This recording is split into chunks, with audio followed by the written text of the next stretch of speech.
Hi friends, ഇന്ന് ഞാൻ പരിചയപ്പെടുത്താൻ പോകുന്നത് ഒരു ക്യുക്ക് ത്രെഡിങ് ഡിവൈസ് എന്ന് പറയുന്നതാണ്. നമ്മൾ വീഡിയോസിലൊക്കെ ഞാനിപ്പോൾ യൂട്യൂബിൽ വീഡിയോസിലൊക്കെ കണ്ടിട്ട് തന്നെ അന്വേഷിച്ച് മേടിച്ചതാണ് കേട്ടോ ഇത്. ഇതിപ്പോൾ നോക്കുക, ഇതേമാതിരി ഒരു ബ്ലൂ ഒരു ബോക്സിലായിട്ട് കിട്ടിയതാണ്. ആമസോണിൽ ഞാൻ നോക്കിയപ്പോൾ നല്ല റേറ്റ് ഉണ്ടായിരുന്നു കേട്ടോ. ഇതിപ്പോൾ നമുക്ക് ലോക്കൽ ഷോപ്സിലൊക്കെ കുറച്ചും കൂടി റേറ്റ് കുറഞ്ഞ് കിട്ടും. ഒരു 250 റേഞ്ചിന് താഴെയായിട്ട് കിട്ടുന്നുണ്ട്. ഇതിപ്പോൾ ഇതിനകത്തുള്ളതെന്ന് വെച്ച് കഴിഞ്ഞാൽ ഒരു ത്രെഡിങ് ഡിവൈസ് ഉണ്ട് ഇതേമാതിരി. പിന്നീട് ഒരു മാഗ്നിഫൈയിങ് ഗ്ലാസ് മാതിരി ഉണ്ട്. നോക്കുക, ഇങ്ങനെ മാഗ്നിഫൈ ആയിട്ട് കാണിച്ചു തരുന്ന രീതിയിൽ ഒരു മാഗ്നിഫൈയിങ് ഗ്ലാസ് ഉണ്ട്. നമുക്ക് യൂസ് ചെയ്യണമെങ്കിൽ യൂസ് ചെയ്യാം. പിന്നീട് ഇവിടെ ഇങ്ങനെ ഒരു മെഷേഴ്സൊക്കെ എഴുതിയിട്ടുണ്ട്, നമുക്ക് കുറച്ച് അളവൊക്കെ എടുക്കണമെങ്കിൽ. പിന്നെ ഈ ഒരു കർവിക്കൽ രീതിയിലുള്ളത് വെച്ചിട്ട് കർവായിട്ട് സ്റ്റിച്ച് ചെയ്യാനായിട്ടൊരു ഗൈഡ് എന്നുള്ള രീതിയിലാവുന്നുണ്ട്. ഇത് സ്ട്രെയിറ്റ് ആയിട്ടുള്ളത്, കാരണം ഇതൊരു മാഗ്നറ്റാണ് ഈ വെച്ചിരിക്കുന്നത്. സോ നമുക്കിതൊന്ന് യൂസ് ചെയ്ത് നോക്കാം. ശരിക്കും എനിക്കിത് ത്രെഡ് ചെയ്യാനായിട്ടുള്ളതാണ്. നമുക്ക് കുറച്ച് ത്രെഡ് ചെയ്യാനായിട്ട് എളുപ്പമുണ്ടാവും എന്നുള്ളത് നമുക്ക് നോക്കാം. സോ ഈ ഒരു ഗ്യാപ്പിൻ്റെ ഉള്ളിലേക്ക് ആ നീഡിൽ കയറ്റുകയാണ് വേണ്ടതെന്നാണ് പറയുക.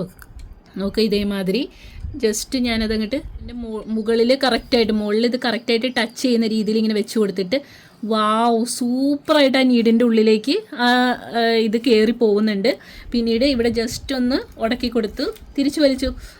സൂപ്പറായിട്ട് ത്രെഡ് ചെയ്യുന്നുണ്ട് കേട്ടോ. നമുക്കൊരു ഇതിൻ്റെ ഉള്ളിലോട്ട് നമുക്ക് സാധാരണ ത്രെഡ് ചെയ്യാനായിട്ടൊക്കെ യൂസ് ചെയ്യുന്നത് ഇതിൻ്റെ ഉള്ളിൽ കുത്തി കയറ്റാനായിട്ട് നമ്മൾ ശ്രമിക്കേണ്ടത്. ഇത് അതിൻ്റെ ആവശ്യമില്ല. അയ്യോ, ഇത് മാഗ്നറ്റാണ്. ഇതതിൻ്റെ ആവശ്യമില്ല. ഇവിടെ ഇങ്ങനെ മുകളിൽ ടച്ച് ആവുന്ന രീതിയിൽ അങ്ങനെ കൊണ്ടുപോയി അങ്ങോട്ട് കയറ്റിയാൽ മതി. സൂപ്പർ ഐറ്റമാണ് കേട്ടോ. ഇത് നല്ല യൂസ്ഫുള്ളാണ്. എനിക്ക് നന്നായിട്ട് ഇഷ്ടമായിട്ടുണ്ട്. നല്ല രീതിയിൽ കയറ്റാൻ പറ്റുന്നുണ്ട്.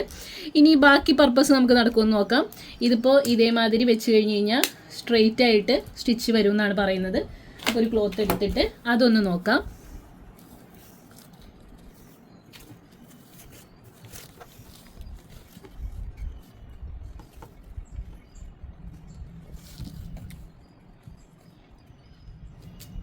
നമുക്ക് എവിടെ വെക്കണോ ആ രീതിയിലേക്ക് കുറച്ചൊന്ന് പ്രസ് ചെയ്ത് വെച്ചിട്ട്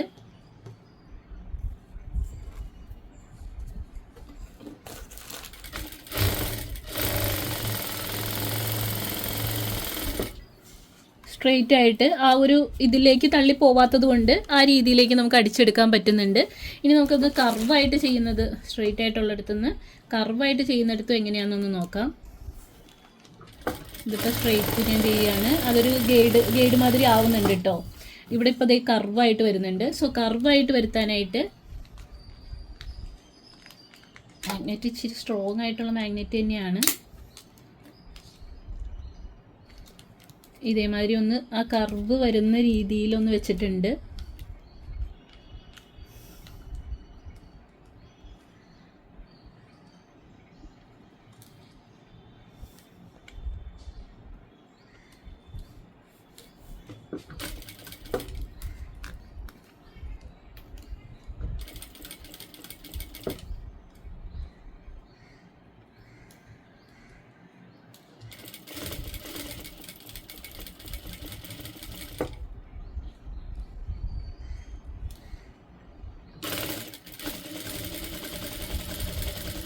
അതെനിക്ക് അത്ര ഹെൽപ്ഫുള്ളായിട്ട് തോന്നുന്നില്ല.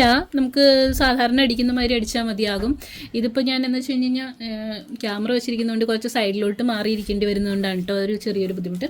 പക്ഷേ ഈ കർവിക്കൽ രീതിയിൽ അടിക്കുന്നത് അത്ര യൂസ്ഫുള്ളായിട്ട് എനിക്ക് തോന്നിയില്ല. നിങ്ങൾ ചെയ്തു നോക്കുക. ഞാൻ ചെയ്തതിൻ്റെ തെറ്റാണോ എന്ന് അറിയില്ല എനിക്ക്. പക്ഷേ എനിക്ക് ഈ ത്രെഡിങ് ഡിവൈസ് സൂപ്പറായിട്ട് ഇഷ്ടപ്പെട്ടിട്ടുണ്ട്. ഈ ഒരു റേറ്റ് ആണ്, ശരിയാണ്. പക്ഷേ ഇപ്പോൾ കണ്ണിന് എന്തെങ്കിലും പ്രശ്നമായിട്ട് ത്രെഡ് ചെയ്യാൻ പറ്റാത്തത് കൊണ്ട് സ്റ്റിച്ചിങ് ചെയ്യാൻ പറ്റാത്തവർക്ക് എന്തായാലും യൂസ്ഫുൾ ആയിരിക്കും. നല്ല രീതിയിൽ ഇത് യൂസ് ചെയ്യാൻ പറ്റുന്നതാണ്. ഈ ത്രെഡിങ് ഡിവൈസിന് വേണ്ടി മാത്രമായിട്ട് ഈ ഒരു റേറ്റ് ചെയ്യുന്നതിൽ എനിക്ക് ഒരു പ്രശ്നമായിട്ട് തോന്നുന്നില്ല. ആ ഒരു റേറ്റിൽ ഞാനിത് വാങ്ങിയിരിക്കുന്നത് ഫിറ്റ്വെൽ മാർക്കറ്റിംഗ് എന്ന് പറയുന്ന പെരുമ്പാവൂരുള്ളൊരു ഷോപ്പിൽ നിന്നാണ്. അവിടെ എനിക്കതൊരു 200+ എന്തോ റേറ്റ് ആയിരുന്നു. 210-15 എന്തോ, എനിക്ക് കറക്റ്റ് ഓർമ്മയില്ല. ഞാൻ കുറച്ചും കൂടി ഐറ്റംസ് ഒന്നിച്ചാണ് വാങ്ങിയത്. സോ നല്ലൊരു പ്രോഡക്റ്റാണ് കേട്ടോ.